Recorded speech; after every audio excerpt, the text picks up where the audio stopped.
হয়, মাঝে মধ্যে মোবাইল ফোনে একটু কথা কয়।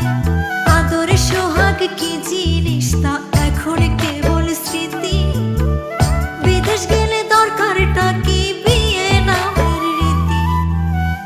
পাথর কিনা দিলাম এবার ফিরে আসেন বাড়ি, নইলে একদিন শুনবেন ঠিকই গেছি দুনিয়া ছাড়ি। পাথর কিনা দিলাম এবার ফিরে আসেন বাড়ি, নইলে একদিন শুনবেন ঠিকই গেছি দুনিয়া ছাড়ি। আমিও তো মানুষ রে বউ, কেমনে বোঝাই তোরে, দেশের কথা মনে হইলে পরাণ আমার করে। তোদের সুখের জন্যই তো থাকি দূর প্রবাসে, টাকা করি